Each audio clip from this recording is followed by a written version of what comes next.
Before I start this lesson, I'd like to give all praise and glory and honor unto Yahweh, Ba'ashem, Yahweh Shai, Ba'ashem, Rakakwadash. Double honor to the apostles, elders, and bishops, a great millstone who rule and teach all.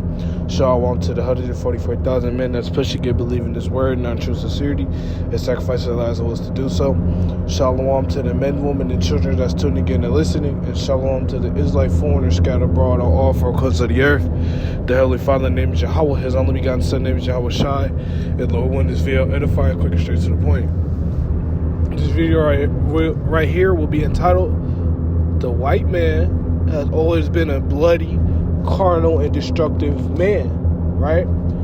Recently, you even got Israelites thinking the same thing, but a lot of these Edomites glorifying the simple fact that, like, last night on the live stream, I was meaning to do a video on this earlier, but the Spirit finally got on me to do it. But, it was this woman who said that how can you be mad at me that my forefathers were stronger than yours? And, Edomites glorifying that. They make it seem as if their forefathers was so righteous and so much better than us. And not just that, they make it seem as if the so-called white man isn't a very vile, bloody individual that's in the planet Earth ruling right now. We're being ruled over somebody that pushes unjust laws and unrighteous decrees, allow pedophilia to go around and run rampant, to run bestiality to run rampant, all these things of those natures to be allowed in society, right? They allow adultery, they allow all of these things, right? So how much more so when a man is allowed to be sinful, how much more so just to commit murder, right?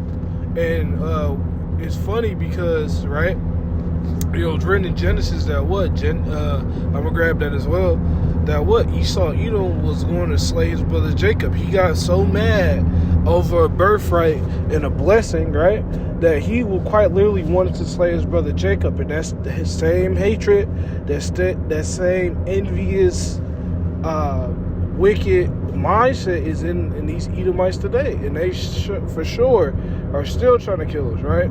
And by us, I mean that true Israelites that's not just preaching and teaching, but the Israelites as a whole. They still try to slay us, right? So I'm gonna guard this in Genesis chapter 6. I'm not gonna make this long, but Lord, when this video is edifying,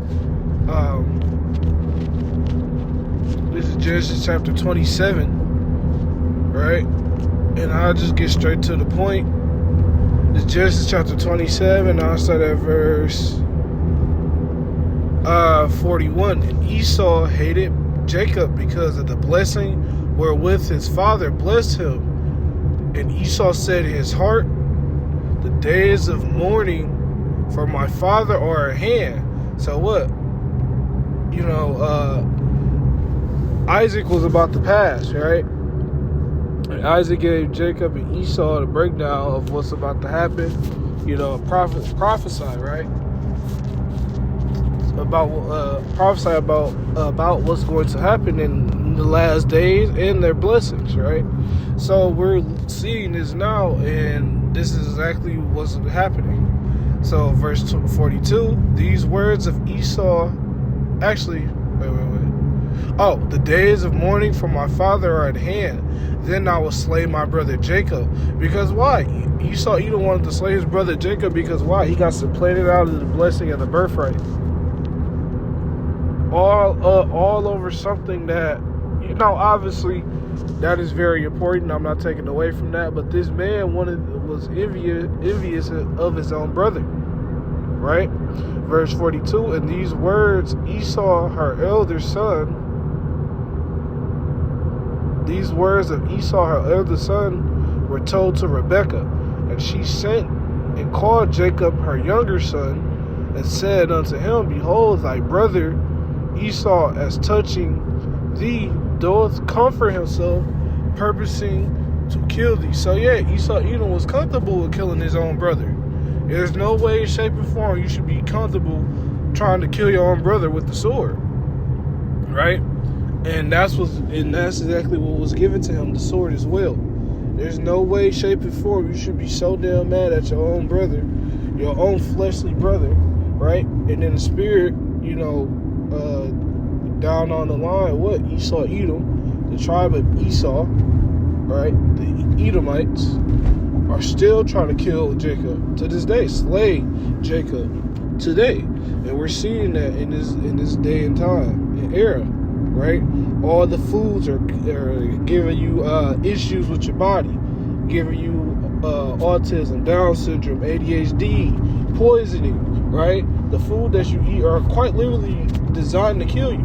You're literally eating the Lord knows what. Right, so this is exactly what we're dealing with. You shouldn't be eating things that don't give you no energy. You shouldn't be eating food that quite literally will become hard. Right. If it's hard, if it sits out, it get hard. That means that food is not something you should be eating. Giving us microplastics, right? A lot of these things that Edomites give us from these elites on down, and the FDA approve of these things is what? They quite literally are trying to poison the true children of Israel. Now, they're poisoning the whole earth. Don't get it wrong. They're destroying the whole earth. But they are quite literally trying to target the children of Israel. They always have their sights on the children of Israel, right? And I'm going to grab this too as well. These Edomites quite literally never pass up an opportunity to hurt their natural born enemy, which is the Israelites. And we see that, right? So I'm going to grab this example in Ezra, right? This first Ezra chapter 4. This is dealing with 586 BCE when the Babylonians besieged Jerusalem, right? So this is First Ezra chapter 4, and I start at verse 44. I start at verse 40. Yeah, verse 44. It sent away all the vessels that were taken taken away out of Jerusalem, which Cyprus set apart. When he vowed to destroy Babylon, he sent them again thither. Right? Thou hast vowed to build up the temple which the Edomites, when Judea was made desolate by the Chaldees, right? And this is going to show that what? These Edomites quite literally, even in numbers, right? When we was passing after the events of Exodus, after we left Egypt, right? The Edomites was picking the children off, going in the back. They always do undermining tactics to what? Slay Jake. Try to get Jake, catch Jake caught slip. Catch Jake lacking. They always find a way to harm the Israelite, no matter if it's dealing with even the legal courts, right, or the legislative court, right? They always giving Jake some of the most hefty and harshest sentences, right? They always trying to give Jake the worst of the worst, paint Jake as if they're just all criminals and all are felons or whatever, right? And that's what they do. They try to paint Jacob, the Israelites, as what? Just being no good, evil individuals. And that's not the case. We always see that. And us being the Israelites, we know that what? Anytime when a white man is involved in something, the so-called white man is involved in something, he's trying to slay you or trying to take what you have, right? And he was in the supposedly, right, the statistics saying what? So-called black men are what? More bent on doing crime, more bent on killing, right? Black on black crime, as they say. But Edomites quite literally run the world right now, and not just run the world, they're committing genocides, they're committing the whole situation with that Palestine and Ukrainian war is what? Edomite on Edomite crime, as they say. Edomites destabilize country and economies. Most economic hitmen are what? Edomites, if not all. Most of them are Edomites, right? Edomites get into power and they start destabilizing countries and civilizations, right? You don't see Jake over in other nations destabilizing their well-being, right? We always the accuser of thy brother, right? Edomites always trying to make it say, oh well, look, well that's what Esau is doing. He's look at your people, look at what they doing. But whole time the Lord sees all and knows all. He sees what these Edomites are trying to do to the Israelites, and these Edomites are quite literally trying to wipe away the Israelites as a whole. And we're seeing that now, and there's no so-called it's no coincidence. Or is not a coincidence, but is no what's the word I'm looking for? For lack of a better words, is no surprise that these Edomites are the same people that was written to fall by the Israelites, right? So I'm gonna grab this in Revelation 6 real quick. I'm trying to see what time I'm on. Okay, I'm gonna wrap this up too, Lord willing. Yeah, I'm gonna wrap this up. I grab one more verse. This is Revelation chapter 6 and verse 4. And there went out another horse that was red, right? And power was given to him that sat thereon to take peace from the earth, and that they should kill one another. And there was given unto him a great sword. And yeah, the red horse is what? Esau Edom, right? Esau Edom was red. He lacked pigment. This red horse is representing Esau Edom, because why? He quite literally goes around Micah 2 and 1, and Micah chapter 2 and verse 1 and 2, right?